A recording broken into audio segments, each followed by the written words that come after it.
Well, good evening, everyone, and welcome to Security Gun Club, and welcome to Washington Gun Law's first ever happy hour. Thank you so much for being here. Now, listen, for those of you who are checking in online, this is happy hour, so check in down in the comment section below and tell us what you're having for your happy hour beverage.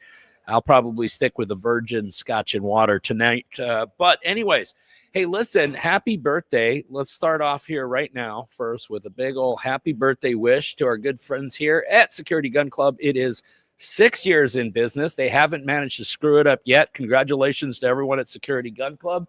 And come on in this weekend. They got all sorts of awesome sales. We got Ducks Unlimited and Dead Air suppressors here today. I think they got Staccato here tomorrow. Going to be doing drawings all week, so all kinds of cool stuff to win. So come on by, say hi to all the good folks here at Security Gun Club. Check out the club. Tell them Bill sent you.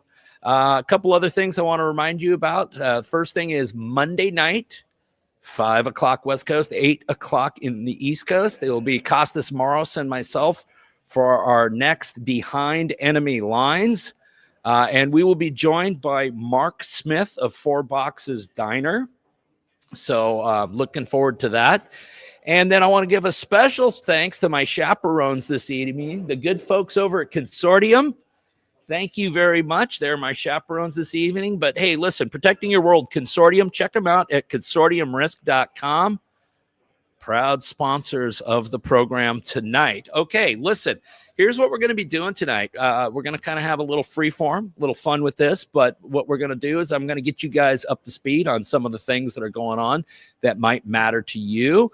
In a little bit, we're going to be joined by Chair of the State Republican Party, Jim Walsh. We're going to talk about all sorts of things. We're going to talk about the election results. And then, unfortunately, we're going to have to talk about what may or may not happen during the 2026 legislative session. And then we're going to be joined by a really special guest, and this is something I want you guys all to stick around for, and this is Brett Bass from Nineline Veteran Services. We need to talk about the problem of veteran suicide in the United States. We need to talk about what we can do about it, and Brett and his organization have some fantastic things in place, so I want you guys all to stick around for that. All right, with that in mind, we are an educational channel. Let's get you educated for a little bit. Let's first talk about the case that many of you are quite interested in, which is Gators Customs Guns for State of Washington. Of course, this is a challenge to Washington's magazine ban. Now, as we know, we did this video right here, and the state of Washington on Halloween submitted their reply brief. It was apropos because the brief was incredibly scary. And so now both sides have weighed in with the petitioners asking for the Supreme Court to accept that case, for the state of Washington to say, no, the state Supreme Court got it right. No reason for you to take this case whatsoever. Now, typically those cases will be scheduled for conference. The conference on the Gators gun case has not been scheduled as of this point. Now, here's what I do want you guys to be aware of. And this is something we talked about on this video, which actually came out earlier today. We got a couple of big Fridays coming up in front of the United States Supreme Court. So for those of you who don't know how the Supreme Court does things, when a party petitions to the United States Supreme Court, the Supreme Court will then decide, do we want to hear from the other side? A lot of times the defense, which is oftentimes the government, will file a motion to waive presentation of a memorandum. Sometimes the court will be like, no, we actually want to hear from you. The state of Washington actually asked Supreme Court the opportunity to not file a memorandum. The Supreme Court said, no, we want to hear from you.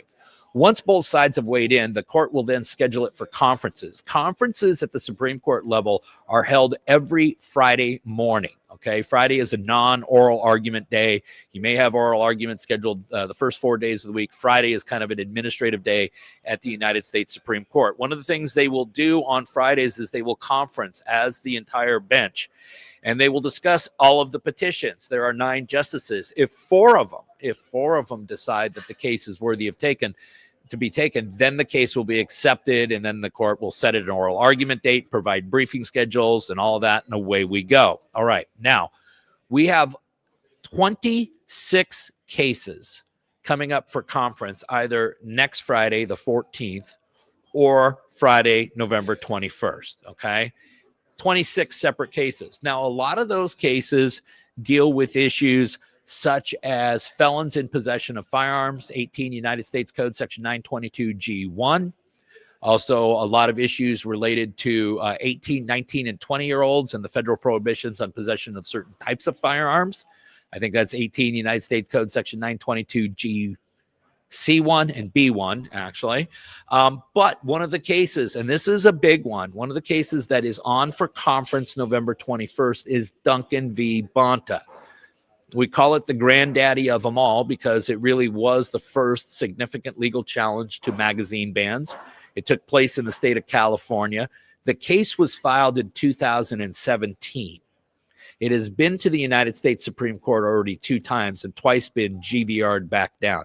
This is the case that Judge Benitez is so famous for as well. That case is before the United States Supreme Court for conference on November 21st. And I have always predicted that if the United States Supreme Court is going to accept the magazine ban case, the case that they will accept is Duncan v. Bonta. Does that change the integrity of that case for us here in Washington State? Absolutely not.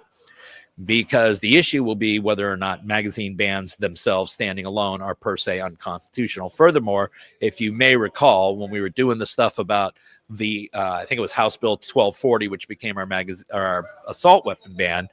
Actually, let's go to the magazine ban. The actual statutes that we used in Washington State were literally cut and pasted directly from California statutes. So for any state that has a magazine ban, and right now the limitation du jour happens to be 10 rounds.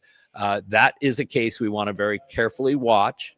Again, coming up for conference on Friday, November 21st. Okay. Next thing we need to talk about. It's a big deal. It's a big deal in states like this. We know that the United States Supreme Court has accepted the matter of United States versus Hamani. Why is that a big deal? Well, because as you know, there is a piece of federal law that says that if you are a user of an unlawful controlled substance, you may not possess a firearm. And it's not that you may not possess a firearm while you're under the influence of the controlled substance. You may not possess a firearm ever, at all, anytime. And that has been the subject of significant constitutional challenges since Bruin came out in the summer of 22. We have wanted this case to get in front of the United States Supreme Court, and it is finally getting in front of the United States Supreme Court. But as we talk about, the good vehicles for review, I want you to understand that there is literally not a crappier set of facts that could be the operative case than what we get in United States versus Hamani. All right. What we have in Hamani is we have a person who's been on the FBI watch list for several years because of ties to terrorist organizations. We have an individual who's not just a recreational pot user or medicinal cannabis user. We have a person who is a known drug dealer dealing in many drugs far beyond cannabis. We have a person who absolutely was confirmed went back to Iran to go to the funeral of General Soleimani. And this is the now plaintiff in the case of United States versus Hamani. And I will bring you all back to what happened with the Rahimi case and how Rahimi has been used over and over and over to just absolutely beat us over the head. And let's remember that the facts of Rahimi were about as terrible as it could get. And so there's this adage you learn pretty much the first week in law school, which is that bad facts make for bad laws. This is a classic example of why Hamani could be really, really devastating. And this is why it's also important, especially for folks here in Washington and some of the other states out here on the West Coast. We have legalized cannabis in this state, okay? As a matter of fact, there are 24 states in the United States right now that allow recreational cannabis use. There are an additional 14 states in the United States right now that offer medicinal marijuana. That means 38 states in this country offer some form of legal cannabis consumption. However, for any of you who've ever gone on and filled out a 4473 at a place like Security Gun Club or anywhere else, you'll know there's Section 21, all the big no-no questions. And one of those questions is are you an unlawful user of controlled substances? And you are literally left with the Hobson's choice, especially for those that are using cannabis on a medicinal level. Understand this, that you are either going to have to answer honestly and say, yeah, I use cannabis, and that's it, sales terminated. or you're going to have to lie on the form because you value your life. And no American should really be placed in a position where they're having to make a decision between taking care of their health versus defending their life. And that's unfortunately what the federal prohibition on cannabis has done. The problem is that we have a case that candidly is the most unsympathetic set of facts that humanly possible. And so I want all of you guys to pay really careful attention to the case of Harris versus the United States. This is a case that is also on petition to the United States Supreme Court, and several of the big Second Amendment organizations, Second Amendment Foundation, I believe GOA has also weighed in on this as amicus parties now in support of this petition, because the facts in Harris is that Mr. Harris has no criminal history whatsoever, is a volunteer at a Christian nonprofit organization, owns 3 firearms, and occasionally smokes marijuana 2 to 3 times a week. The activity was discovered rather innocently during a police interview where during the course of the interview, he admitted to being both a cannabis user and a firearm owner. The case was referred to the federal government. Federal government actually prosecuted the kid under it. And that case is now on petition to the United States Supreme Court as well. And so that is a case we need to really carefully watch. Once again, the case is Harris versus the United States. And could the Supreme Court theoretically take both of those cases and consolidate them onto one calendar? They could, because these are as applied challenges, right? We're not necessarily challenging the complete facial application of the statute. We're saying as applied to these individuals. Well, Harris presents an incredibly different set of circumstances than Hamani. And so could you theoretically end up with a split decision? You could theoretically, where the court would justify it based upon certain grounds, and say the law is constitutional as applied to the set of facts surrounding Hamani, and yet unconstitutional when applied to Harris. And Harris really in many ways is indicative of what really is the typical either medicinal or recreational cannabis user. And this is an issue that really needs to be resolved, but it needs to be resolved in a way that is fair. Okay. And I just don't think Hamani really presents us with a fair set of facts. So that's some of the stuff. Now, the last thing I want to talk about, and I'm stalling because I'm waiting for one of my guests to get here, unless we're going to do things in a different order. But we got to talk about the new Glocks. Okay. Everyone is crapping themselves right now over the new Glocks. And there's some people being very critical of Glock right now. Saying that they caved to pressure from California Assembly Bill 1127. There are some people that are applauding the move as a brilliant move. I have a tendency to agree with the latter. I think that had this bill, Assembly Bill 1127, survived any test of time in the state of California, other states would have soon followed, and it would have had a significant effect on Glock's bottom line. Glock is a very successful company because they're not run by idiots, right? They're run by really good business people. And Glock has built a reputation as making a really, really reliable, durable firearm.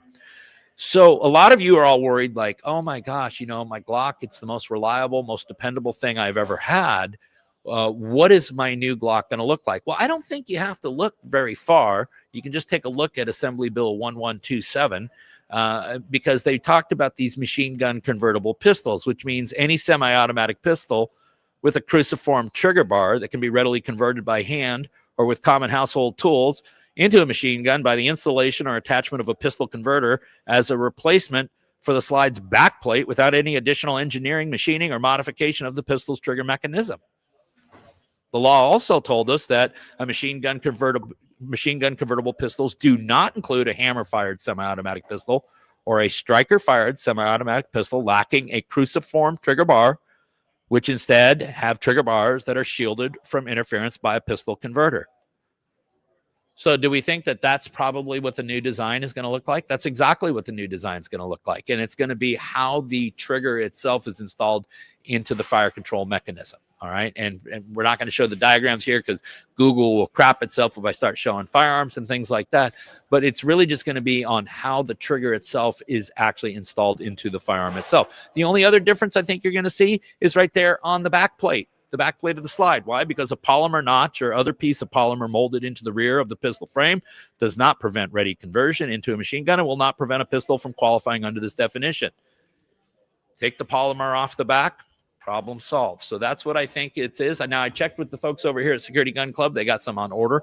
None of them have showed up. If one of you has actually had your hands on one of these things, why don't you just let us know in the description box? Let us know what's going on in the comment section. We'd be interested to hear what we'd have.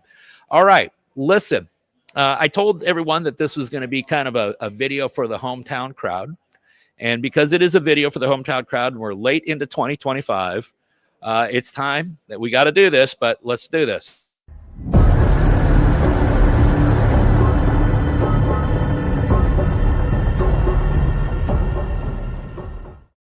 Oh, look who we have here with us. Ladies and gentlemen, GOP chair, Representative Jim Walsh. Jim, thanks a million for being here. It's good to see you, Bill. It's been a little while. It has been a little while. I think the last time we were at a Lincoln Day dinner together down in Clark County. Yeah, it's the same circuit you and I run on, and sometimes we run into each other. We do. It's always a pleasure. Listen, I got a bunch of things I want to talk to you about, and then I will let you know that some people had some questions for Representative Walsh before we went live, and I was like, that's a good question. I'll ask Representative Walsh about that. But first of all, how are you doing? How's everything going? Getting ready for the big legislative session coming up? Oh yeah, there's always fun here at the Capitol. I'm actually in my office in Olympia. I'm not here a lot this time of year, but doing a few things to get ready for that session. It starts first week of January, actually a little bit later. It's sort of 10 days into January this year. And and then how long is the session running this year? This is the so-called short session because it's an election year, midterm election year. So it's scheduled to go 60 days. Sometimes they'll go a little longer, but it really is meant just to kind of update and correct mistakes that we made in the earlier session this year, the longer session. Well, Jim, you and I both know you're going to need more than 60 days to fix all the mistakes that were done in the last session now. So might be more like 60 years, Bill. Yeah, that might be it. So, but you got to be ready. On a short session, you got to be ready well ahead. And of course, we mostly play defense on the Civil Rights and Judiciary Committee in Olympia, where most of the firearm-related bills come, and that's the reason I'm the ranking minority member on that committee. Is I'm basically, if you think of it like a hockey game, I'm the goalie. I'm trying to prevent the worst stuff. Yeah, that's right. Through. That's right. The problem is we don't have enough enforcers on the ice right now for the GOP. Sometimes I got to throw my pads off and go do it myself. Just go do it. Right? But we got a few. So we don't think that they've gotten a whole lot of troublemaking for gun rights this time. I mean, they're always looking for things. Yeah, they're always talk about that. But I want to first talk to you about a couple of things election related. Sure. We had a really tough race out there in Issaquah. Senator Victoria Hunt looks like she's going to retain her seat out there. Chad Magangas, guy's a glutton for punishment. I mean, it was that 3 really close elections he's lost in a row now, I think, isn't that? Yeah, Chad was a member of the state house for a few years, and then he ran for this state senate seat. It's kind of been his Moby Dick. It's been his mission to try to get this seat. He ran once against Mark Mullet, the very popular state senator in that position, came close, didn't quite get it. He ran again against Bill Ramos, who replaced Mullet, came close again, didn't quite get it. And this time, Ramos died unexpectedly. I know. And then, so it was an open seat, and the Democrats appointed this woman Hunt to it. And he ran against her, and it looks like he's going to fall short one more time. Yeah. And one of the things that, and then there was also in the 26th district, there was Senator Deb Krishnadasa against Michelle Caldier. That was a real interesting race too. But voter turnout, especially for those on our side of the ledger, extremely poor this time. Did you notice that? Yes. It was very bad for both sides. Overall, voter turnout was poor across the board. Not uncommon on the year following the big, presidential year election. You always get the big drop off, but the numbers were really paltry this year. Yeah, I mean, even to that standard, Bill, even to expecting lower numbers because it's the year after a presidential cycle, it was still lower than that. So it was very disturbing. We ran a very aggressive get out the vote campaign, included targeted ballot harvesting, which Republicans have not traditionally done in Washington. It's legal in Washington. It's not legal. Totally legal. So it's how the other side plays it. So, I mean, right? So, and that worked within the scope of the program, but overall voter turnout was so much lower. Even our ballot harvesting couldn't make up the difference. So, we've got to get people more energized and more willing to send their ballots in. I think there's just such a great deal of discouragement and disheartenment in Washington that people aren't voting, and it's conservatives, but it's also progressives. The numbers were so bad overall, Bill. It's not one group. It's not any one demographic cohort. Nobody. I mean, it's down across. No, I know. But, I mean, the problem is that there have been some vulnerable, catchable elections for the GOP in this state on a statewide level and a couple of these local races where had we had a really good turnout. We saw some races even last year where there was big turnout. But again, I don't think the Democrats were as energized by what was at the top of the presidential ticket. And then, Sideshow Bob was not the most energetic gubernatorial candidate as well. And yet the numbers for GOP turnout were poor. Yeah, we've got to give people something to shoot for. We've got to give them something to fall in love with and like and want.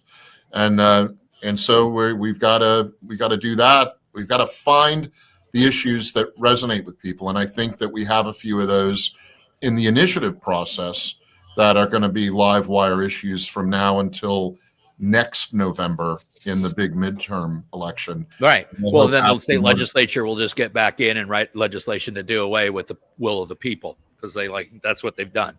So let me ask you this, though. Speaking of accountability, because, listen, everyone has a level of accountability. Politicians need to be held accountable. And the best way to hold them accountable, of course, is through the election process. Representatives Obras out of SeaTac, Kevin and let's see, who else do I have here? Okay, Tina Orwell out of Des Moines, Emily Alvarado out of Seattle, Brianna Thomas out of West Seattle. All three of them, they ran unopposed. Now, I grew up in Des Moines, and I understand the demographics and the politics in Des Moines, and I understand West Seattle, home of Jim McDermott. Enough said. Okay, but and there's some other politicians that have come out of there, but man, you're not even hitting these people in the pocketbook and making them run a campaign and at least invest in a campaign and have to go out and try to answer for their votes when they're running unopposed. What do we need to do about that? We need to find people who are willing and able to run effective campaigns. This was a little unusual. This odd-numbered year, 2025, normally we don't have legislative races in odd-numbered years. You get them when there are specials, when someone dies or someone quits in the middle of a term. It was very unusual that we had as many as we had. We had a total of 7 of these races this year. And so we were competitive. Do those races reset the terms, or were those to fill out the end of a term, and so then they'll go back onto a normal election cycle after that? Second, they fill out the remainder of a term. Okay. So in some cases, the same people who just ran have to run again next year. But then in a couple of those Senate seats, it was the first year of a 4-year term. So those individuals don't have to run again. So they don't have to start hemorrhaging money for 3 more years. Right. So it was a mixed bag there. We were competitive in 4, and we were not competitive in 3. And it was because there just wasn't the time and we couldn't find the people. And our thought was focus on the couple we really think we could get. Right. The thing about a couple of those people you mentioned are unopposed is they're hugely popular in their districts. And in a couple of those cases, they were state House members who'd stepped into the state Senate. Yep. And now we're at a special election, and they poll at 70 or 80% popularity support. And we didn't have anybody ready to go. Well, yeah, no, I mean, the numbers were daunting. if I was still living out in Des Moines, where I grew up, proud graduate of Mount Rainier High School out there, Des Moines Elementary, would I run for politics? No, waste of time and money, man. I'm not going to win out there. Even being a local kid from out there, they wouldn't like me. And in a short emergency, special election cycle, if you had a smart advisor, they would tell you that's not the time to run. Run when there's a better, takeoff ramp. Well, yeah, or when you might have something else going on the ticket that energizes voter turnout, like we saw last year, theoretically, Correct. With the presidential race. And that's where the initiatives for 2026 come in. Right. We've got three: a voter ID initiative, a restoring the Parents' Bill of Rights initiative, and a no boys and girls sports initiative. And is the number of signatures calculated to receive? That's based upon a percentage of what we had in the 2024 election, though. So that's a big number to go get. Correct. It's a factor of the previous general election. Yeah. Right now, that number stands at about 310,000 signatures. Okay. So that's what each of those three has to get, 310,000. It'll be close, but I think we're going to qualify at least a couple of the three, and we may qualify all three. So any of those three will help turnout in the November 2026 general. Agreed, completely agreed. Okay, listen, now we'll go to what the people on Washington Gun Law geek out about. And I know that, listen, I'm not going to hold you accountable for any of this because we're just looking into crystal balls and reading tea leaves here, okay? And I appreciate you saying that, well, they only have 60 days, but, Jim, they seem to find the time to take our gun rights every year anyways. Right, and it's a leading issue for them. It's a resume issue for them to keep doing it. It is. Here's the one that's got everybody spooked. And this would be a first attempt at this in Washington State, but it's got everybody spooked. A ban on suppressors. Have you heard anything about that? Well, that's actually been kicking around for a little while. It hasn't been filed, but the talk of it has been there. It's not surprising. It's a standard Bloomberg world policy point, so it won't catch us by surprise. I think it is sort of a cheap talking point proposal. I'm not sure that the speaker is going to invest a lot of her own political capital in it. I think. But let me remind you, you said the same thing about our assault weapon ban on the 7th run. I remember you and I talking. I was like, Jim, I just think they are going to spend some political capital, and here we are. So we'll find out. Do that? Yeah, I mean, it could be. It could be. We'll see. I think the fight is going to be so much about money. Oh, yeah. Well, let me ask you this. Here's the thing that's got more people spooked than anything. Before we even get into the guns, because listen, you can only disarm us to a certain degree, but you can price us right out of this state. And they have worked extra hard to make that happen. What are you hearing on that? Before we get back to the firearms, because I kind of skipped over this, but this is something that will concern everybody. What are you hearing on the tax front? Because can they tax us anymore? Is it mathematically possible? They're gonna try, Bill. They're gonna try. No doubt about that. The main brain, if you want to call it that, behind their tax policies right now is a state senator by the name of Noelle Frame. She's kind of their guru on new taxes and tax increases. And she has said she wants to try two things. Should I sit down for this? Yeah, exactly. The existing concept of the wealth tax, that is a tax on unrealized capital gains. So assets you own, investments you own that have gone up in value, you haven't sold them, so there's no capital gain to tax on it, but they would tax the paper appreciation. Profit of the appreciation. Yeah. That's an idea that has been dear to them. They've tried it several times. We've been able to knock it down. There are major constitutional issues with it, of course. There's major economic issues, because why would a person make certain investments if they know they're going to be taxed as they go along? Right? It's an unwise investment at that point. And it's also they say it's something that would be a tax on billionaires, but it's not. It would fall heaviest on middle class. You know what you do when you tax the crap out of billionaires and millionaires in your state? You know what all of them do? They leave your freaking state. They're not stupid. They're billionaires because they're smart people. They work hard. They're smart. And so, I mean, what is there any reason that Jeff Bezos bailed out here? It was to be closer to his family, Bill. It was not for tax purposes. No, no, I get it.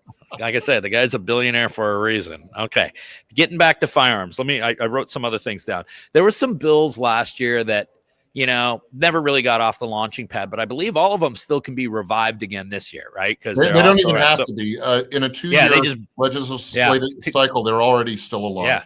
They're still alive. Okay, so I know you hate talking about bill numbers, so I won't hold you accountable to this, but 1504 was that mandatory insurance bill, came out of the new representative out of Federal Way. I don't recall her name right now, but she proposed this. It was a brutal piece of legislation where you would have had to carry individual insurance policies for each firearm. By the way, insurance policies that insurance companies don't write, but don't let that get in the way. I know that went into committee and it kind of died quick. Did it die quick just because they didn't have the political clout, or did it die quick because people looked at it like, oh, even we can't get away with that one? What do you think? More the second. Okay, that's good. Got it's got a lot of institutional opposition to it. The insurance industry doesn't like it, and other players don't like it. Well, yeah, because you're asking them to write policies that they don't actually write. They don't want to write. And so it's not even a constitutional rights issue. There are some practical kind of business issues that are cut against that one. Representatives Ormsby and Farivar sponsored a 1 gun per bill month. And then that exact law was shot down actually by the Ninth Circuit in Nineline v. Bonta by California. So now the state of California just passed a 3 gun a bill month because, they figure, well, 1's unconstitutional, but 3 must be okay. What do you think the chances are? It seemed like Ormsby and Farivar were kind of making that one of their big issues. Do you think that was theater, or do you think this is something that you're really pushing for? Ormsby's not going to have time to do that because he's also the chair of the Appropriations Committee, which is the main House Budget Committee. So he's going to have 0 extra time to spend on gun rights infringement. Farivar might be a little more interested in it, and she is on the committee where we deal with these issues. But Farivar has focused lately more on sort of mental health issues and the Involuntary Treatment Act. So I think and actually, Bill, there are some spots in that policy world where she and I kind of agree on reforms that need to be made to the state's Involuntary Treatment Act. That's the law that allows people to be involuntarily committed for mental health issues. Well, I think that every year, Jim, on that bill and drive her away. You keep her attention over there. Well, no, I know that there are some people who are like, anytime a Republican signs on with a bill with a Democrat, it's like an act of treason. I understand politics well enough to know that sometimes good ideas or some semblance of a good idea can come from one side, and then through bipartisan work, you can actually even make it better. And so I have no problem with Republicans cooperating with Democrats on certain bills if it actually makes the quality of Washingtonians' lives better. It's just that when we get to certain issues, like the ones we cover here on this channel, or some of the things as it relates to public school curriculum or taxation or some of the other agenda that is being pushed, that's where it seems that supermajority really has an advantage. That's true. Yeah. People talk about wanting bipartisan approach, and you want bipartisanship when you can find it, but as you say, it's got to be a matter of not compromising principles. And I'd like to see some, bipartisanship too, Jim, goes both ways, because let's go back a couple of years ago. Linda Wilson, one of my favorite legislators of all time, she sponsored a bill that I thought was just a dynamite piece of legislation. And it was about people who were stealing guns and using stolen guns and committing crimes when they're an unlawful felon in possession of a gun. And it was just, all it did was adjust the scoring levels on the SRA. It was a good bill because we can identify the people who are creating the gun violence problem in the state. And it literally was going to put the heat on them. It never even got a committee hearing. Now, how anyone could look at that bill and not think it was at least a piece of legislation that needed to be explored? So there wasn't the bipartisanship from the other side on that one. No, there's not. This is the trouble with gun rights issues, Bill, is that it is a resume builder in the increasingly left-wing Democrat Party. Well, not only that, but it's a moneymaker, right? Because the Bloombergs and the Everytowns, they'll donate money to your campaigns pretty healthy if you're always just leading the charge for civilian disarmament, won't they? And their own fundraising is based on it. A lot of their fundraising letters that aren't using me as the boogeyman use the gun issues as the boogeyman. Jim Walsh, the boogeyman. You don't really fit the boogeyman image. You're too nice of a guy. You haven't been hanging around progressive left circles enough, Bill. Yeah, I know. A couple other things real quick. Because we are worried about taxes. What about taxes on firearms, taxes on ammunition? The tax on ammunition is one they probably will, put some weight behind. It is. They'll use the excuse of their bad budget, and remember, this is all on them and Olympia. Yeah, they're bad. That's right. It's hard to pin it on anybody but them. Yes. Yeah, they'll try to say it's Trump's fault, but it's not. It's their fault. Ferguson and Ormsby, the previously mentioned guy who writes a lot of their budgets. So they'll run that ammo tax bill. I think it's the kind of thing they will trade off later in the session. If one of our main tools for killing bad anti-gun bills, Bill, is to threaten an all-nighter, to threaten a long floor debate on a bill, and you can really tell what the speaker, Rep. Jenkins, values and what she doesn't. She values sleep. She values a good night's sleep. Well, right. When it comes to it, when will she choose sleep over an all-nighter? And that's where we started when we were talking about some of these anti-gun bills, is they're just not high enough on her priority list. She tends to yield on them. She gives the sponsors their committee hearing. It gets the committee vote. They get their publicity on it. But when push comes to shove, at this point in time in a short session, I don't think they're priorities. They will test the theories out. They will test them in committee hearing and testimony. But then I think they'll hold them for the next longer session, and that's where they really try to run them. Yeah. Okay. But we've got a few tricks of our own, Bill. I mean, I know. Hey, listen, I don't expect you guys to go down there and actually pass legislation. I understand simple math. I understand the numbers, but can we go down there and kill some of this stuff? That's sometimes, it's addition can we by set subtraction. up the next initiative? Can we run bills that start to define the space in the initiative world that a pro gun rights? Do you think that there's going to be a concerted effort out of the state legislature to weaken the initiative process or do away with it altogether? They don't have enough votes. They were hoping to pick up enough votes. They need a 2/3 supermajority for that bill, and they don't have that. They've got 60%, but they don't have 66.5 or 66. Yeah, because if they had the votes, they'd get rid of that in a nanosecond. No, they would. They hate the initiative process, which is great because it's the most direct form of democracy in our state government, and the Democrats hate it. So we got to make sure they don't pick up any more seats, and in fact try to steal one or two back from them. And keep them away from the 2/3 supermajority. And it's troubling. Here's my final question for Jim Walsh. Okay. And I say this to people all the time when I'm traveling around the country and they ask me this question like this. I always go, what are you still doing in Washington? And I tell them the story. It goes all the way back to when my family got here. And I basically, the moral of the story is, where the hell am I supposed to go? Where am I supposed to go? This is my home state. And I know you have deep backgrounds in the state, and a lot of people here do. But what I also tell them is listen, if you're going to stay here, I'd rather see you die on your feet than live on your knees. So what do folks that see the world like you and I need to start doing in Washington to start energizing a movement and start bringing some sanity back to this state? I think we have to give people something to believe in. I think where we've failed as, you don't even have to be a Republican, but as someone who likes the Constitution, as a conservative, I think we've failed in giving people ideas and individuals they can get behind.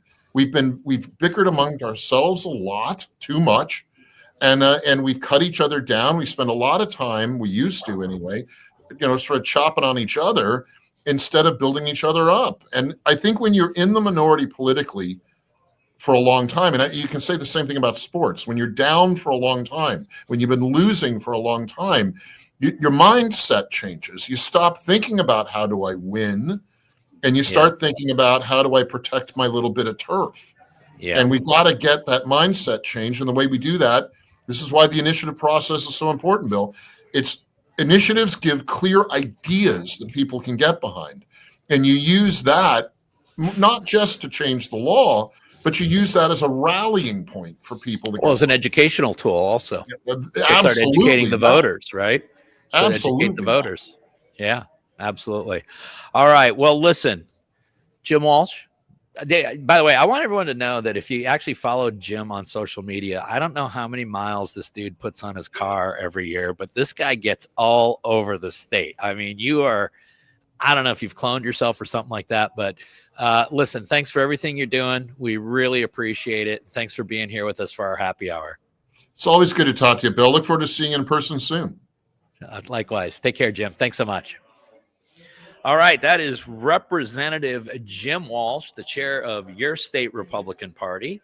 I want to thank Jim for being by here. Now, listen, just want to remind y'all a couple things. Number one, tonight's sponsor is Consortium, my chaperones tonight. Want to thank the good guys at Consortium for taking care of me. But listen, if you want to learn more, consortiumrisk.com. Check them out. Really, really professional organization. Can't say enough nice things about them. Okay. Now, listen, I understand we're talking about the Washington state legislative process, and that's a little bit depressing. I'm going to warn you now that the next topic is a little bit of a downer too, but it's a topic that I care greatly about and I'm very passionate about. And we're going to bring somebody on here in just a moment. What I'm going to do here in a moment is I'm going to bring Brett Bass from Nineline Veteran Services on here. And we're going to talk about things. Brett, how you doing?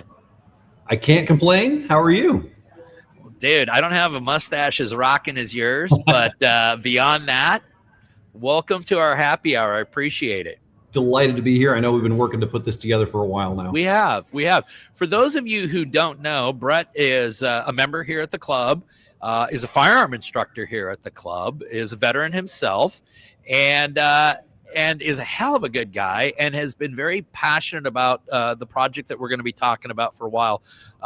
But why don't you first tell us, Brett, a little bit about who's Brett Bass and tell us a little bit about Nineline Veteran Services.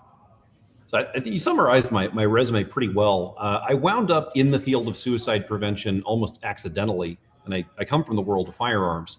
So about a decade ago, I was working at another indoor shooting range.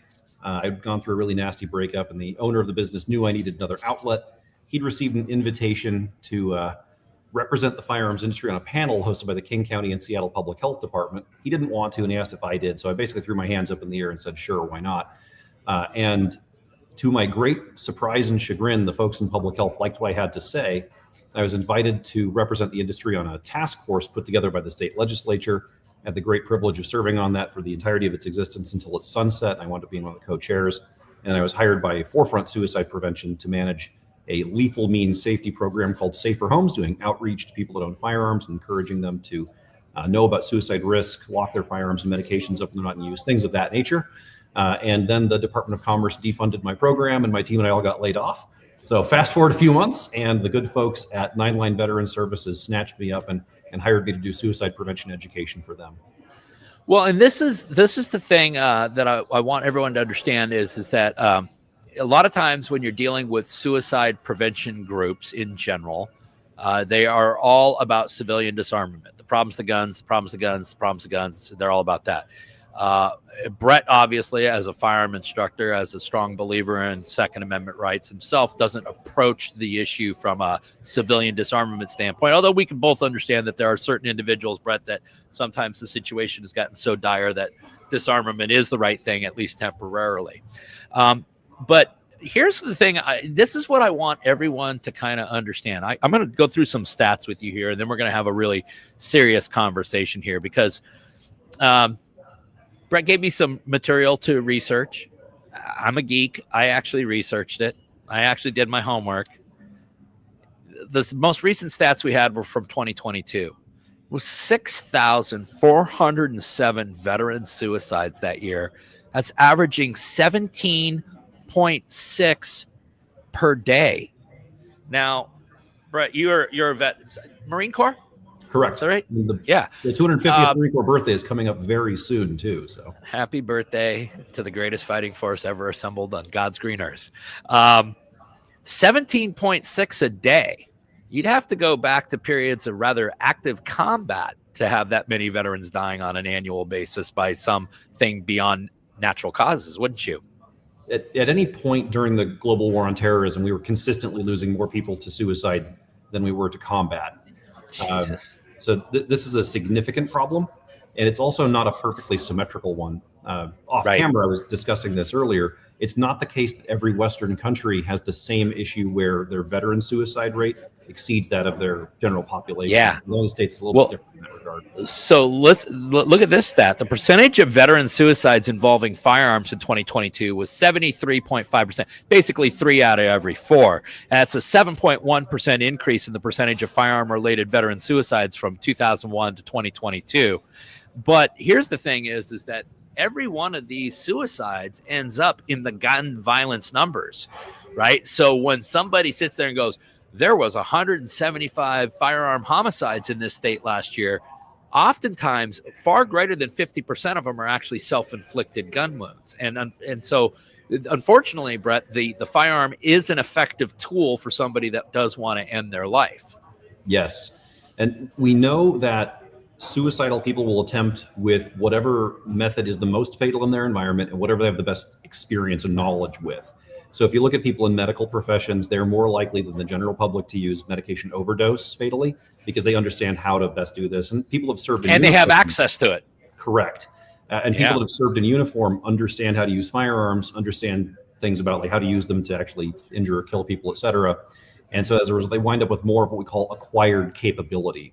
And what's the most common method of suicide amongst law enforcement officers? Also self-inflicted gunshot. And the rate is actually notably worse in that it's something like 86% of the law enforcement suicides are with self-inflicted gunshot.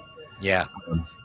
And so what people need to understand is that this suicide problem is a problem that if you think it doesn't affect you, first of all, you are not far removed from somebody that it does directly affect. But the other thing is these deaths are then used to pass legislation to disarm you. And on top of that, it makes the conversation about this topic very challenging because if we use the term gun violence, first, we have peer-reviewed data that shows us that this term is culturally aversive. This should come as no surprise to people like you and I who are intimately familiar with and friendly with the firearms industry, the firearms community. We start using terminology that community dislikes. The rest of the message we have to say doesn't penetrate through. So we know that we start talking about gun violence, we automatically start losing a large chunk of the audience that we should be trying to reach out to. The other part is that it's not very precise, isn't it? Like, right. By the term gun violence, do we mean fatal gunshots? Because then we're talking about a suicide problem overwhelmingly, and this is particularly true. Well, I think when we call it gun violence, though, we're not getting to the heart of the problem, which is what created the violent act to begin with.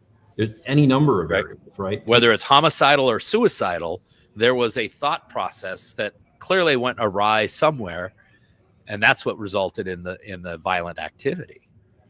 It's challenging, and so the work that I've been doing, and it was called Lethal Means Safety, tries to be as precise as possible about the terminology we use, and we try directly to reach out to veteran populations and people that own firearms in order to work with them, so that we can say we'd love to help you become part of the solution, as opposed to pathologize them saying they're part of the problem. That's what got me into this. Check this stat out here. Told I was part of it. 2022, there was 194 veteran suicides, and I don't think the numbers are out for 2023, 2024. I know you're very intimately familiar with this, what's going on. Do you think that has continued in an upward trend, downward trend, or pretty much stayed the same in the last couple of years from your anecdotal experience?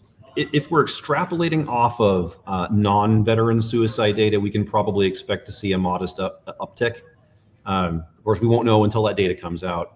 Yeah. And another thing that's just worth mentioning about data collection, please, how you measure something matters quite a lot.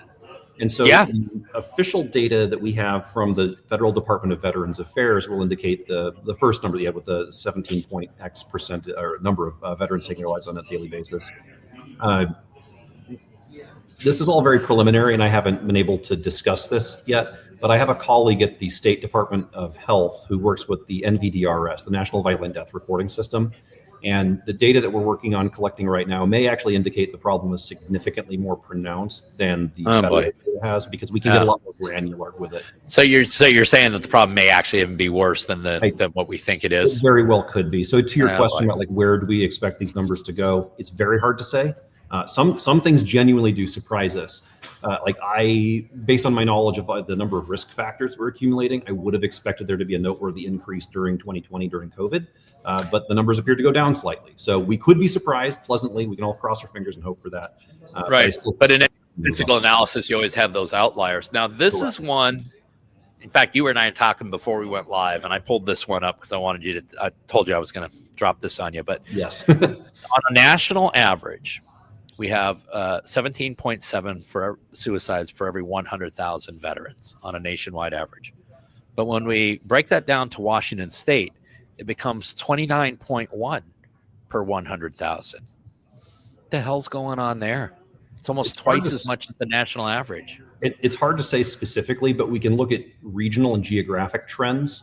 And unfortunately, the Rocky Mountains are kind of known as the suicide belt within my field.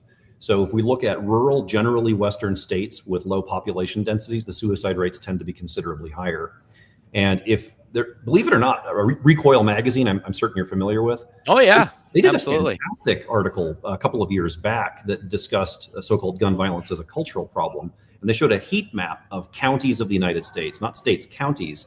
And they showed if the driver of firearm-involved fatalities was homicides or suicides, and you could essentially travel from nearly the Pacific Ocean, way up north near Whatcom County, all the way into the Midwest of the United States, going through counties in which there were almost no homicides at all, but the suicide rates were extraordinarily high.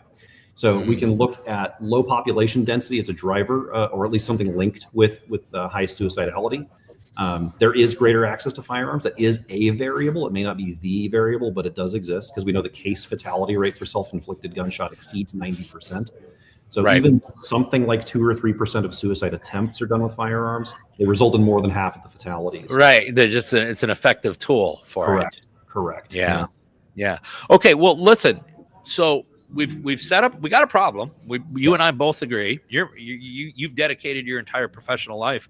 So here's the first question. This is a loaded question, but I'll let you answer it along. But what do you suppose is going on here? Because if we take a look at veteran suicides per average Americans per 100,000, the vets are exceeding normal America by an alarming rate as well, correct?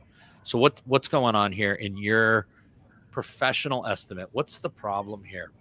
If we look at any type of suicidality, realistically, we're balancing a set of scales. On the one hand, we have whatever it is that people are coping with. On the other hand, we have their ability to cope with that thing. And when the scales wind up getting out of balance and the thing they're coping with is exceeding their ability to cope, they can wind up at pronounced risk for suicide. And we start looking at the degree to which people in armed professions, in this case veterans, and as we mentioned, law enforcement officers as well, have additional acquired capability over the general public. We can start looking at the number of risk factors is simply stacked significantly higher. And it's also the case that a lot of the specifics of the circumstances that members of the armed services go through are also troubling. So there are only a couple of examples of programs that appear to have reduced the what's called hard outcome data, or like people that died as a result of suicide. We have a lot of work with intermediary outcome data where like protective factors have increased, but if we're looking at fewer people dying, we have two really good examples. One of them's from the US Air Force, believe it or not, back in the 1990s. And so they adopted a so-called no wrong door approach to seeking care. So if somebody went in for financial counseling because they did the thing that every E3 does, and they buy a Mustang at 20% APR, they do the thing that their first sergeant told them not to, and they wind up getting in trouble. So they wind up with financial stress. Maybe they wind up drinking too much as a consequence. They might wind up with marital relationship problems. Maybe they go to the brig. They have legal involvement. These are all very common risk factors. And these are great opportunities for intervention. And in a closed system like the U.S. Air Force, where the chief of staff of the U.S. Air Force, the secretary, the Department of the Air Force can like control all that, they were able to implement a lot of these policies. And as a general population level, it's much, much, much harder to do that. So if we're thinking about like what is going on, we have a large number of risk factors. We have a very limited ability to control what types of services people are briefed upon and how they're screened for suicide risk, in addition to greater familiarity with highly lethal means such as firearms. All right. So listen, I know there's a lot of great organizations out there trying to make a difference. Why don't you tell all the folks here about what Nineline's doing? And then we're also going to talk about something else. I think it's called Route Step too. But why don't you tell us a little bit more about Nineline? What's the approach you guys are taking, and how can people get involved or get connected with you guys? So I've worked with the folks at Nineline for years, and now I get to work for them. And I'm really excited to do so because, as I mentioned, that no wrong door approach where there's lots of opportunities for intervention, Nineline happens to have programs that address nearly all of them. So Nineline Veteran Services offers employment assistance for veterans that are seeking employment options. They provide housing support for folks that might be homeless or at risk of becoming homeless. They could provide financial assistance. We have case management. We have a robust case management team. Most of my colleagues are in case management that can provide things like transportation assistance. Folks that are just on call 24/7 to provide real-time support. My work phone is blowing up because they were providing Instacart orders of food for folks that were having food insecurity, which is fantastic. Yeah. We have an outreach team that goes out into the community to advertise these services and really put them out in front of folks. And the Route Step program is a peer-to-peer support program that my friend David runs. And so that is entirely about getting people out in the outdoors, connecting them, because the connectedness is a strong protective factor. And this is a way they can provide what's called ecotherapy, which is a way of getting out in groups into nature, away from technology, really kind of disconnecting and try to go through a healing process. So Nineline Veteran Services provides lots of different things. If you think of the word service, we have a QR code here. You can go to our website and check out all the other things that are on offer. And if there's nothing else, I do have two more points I'd love to be able to slip out for your audience before we go. I would love to hear them. And by the way, there were QR codes. I'll throw them back up as Brett's checking out here again, both for Nineline and for Route Step. But yeah, Brett, go ahead. Tell us, please. I'm something of a heretic within the field of suicide prevention because the field itself is kind of dominated by two things. One of them is youth programs because youth are very, very sympathetic, and as a consequence, it's very easy to fundraise for them. So something like 97% of the funding for suicide prevention work is allocated toward youth programs, and youth represent roughly 7% of the suicide decedents. So there's a bit of a resource allocation problem there. And I'm not to say that there aren't problems that youth experience. I'm heavily persuaded by the Greg Lukianoff and Jonathan Haidt thesis. Regardless, my work is about veterans. The other thing that's a bit challenging is something called the gatekeeper modality. So I'm willing to bet that most of the viewers, if they've been in a profession where they've had to take some sort of mandatory suicide prevention training, it's really been built around the idea of look for warning signs in somebody else and then try to connect them to care. And the challenge with this is that we don't treat any other public health issue this way. So if you think of cardiac disease, for example, we don't tell people if you observe somebody in public who might be perspiring and breathing heavily, that person might be having a cardiac episode. So you might consider taking them to a cardiologist. No, it's you personally. Yeah, how you personally feel. Right? Yeah, how do you personally feel? Yeah, I've got two pieces of advice, things that your audience can practically do themselves. Okay, let's hear this. The first is if you believe you need help, please get it. There is no harm or shame in talking to a mental health professional. So in the event you are struggling, remember that the deck is stacked in your favor to proactively seek help. When you fill out a 4473, it's going to ask you if you have been involuntarily committed for treatment. The deck is stacked in your favor to proactively seek help. When I returned Yes. When I returned from my final deployment to Afghanistan, I was diagnosed with major depressive disorder. I'm clinically depressed, and I've been in and out of various types of therapy for much of my adult life. I'm an optimist. I believe that if I can do it, you can, and there's no harm or shame in seeing your own mental health. The other thing, in Washington State, pursuant to the ballot initiative we passed in, Initiative 594, we created the so-called universal background check. One of the unintended consequences of that was that we created a situation which was probably illegal to do the clinical best practice for treating a suicidal patient with firearms, which is to have somebody else holding the firearms while that person is suicidal. And so the organization that I used to work for successfully lobbied the state legislature to amend our firearm transfer statutes. So you no longer need to go through a licensed retailer for the purpose of temporarily holding on to somebody else's firearm for the purpose of preventing a suicide. That's pursuant to W 9.41.113. So that's right. There you go. 941.113, the temporary transfer rule. Yes. The other thing, but Brett brought up a good point, and let me kind of piggyback on what he said about going out and voluntarily seeking things, because there's but we have to waive our mental health records when we go to fill out a 4473. Yeah, but here's the only mental health records that can actually find. If you've been involuntarily committed, that is a court order, a judge has sent you to a mental health facility, yes, there will be a record of that. That will be very detectable. That will be discovered. That will cancel the sale. You're going through a rough period of time. You just went through a divorce. Your kid's driving you nuts, whatever it is, your parent passed away. Life throws us curveballs. And you want to go work with a counselor, and you're working with a counselor, and maybe you got to take medicine for a little bit because it just kind of helps it out. There is no way on God's green earth they're ever going to be able to trace those records. They wouldn't even know where to start looking. So I really want to echo what Brett said. If you're feeling like you need help, then go get some help. All right. Tell everyone one more time. Let's put the QR codes up one more time here. This is Nineline. Tell us how else can they get a hold of Nineline Veteran Services? Of course, you can go to our website. By the way, I just want to be clear. There are two versions of the website up. The first one you find in Google, that is the correct one. The old one is in the process of being retired.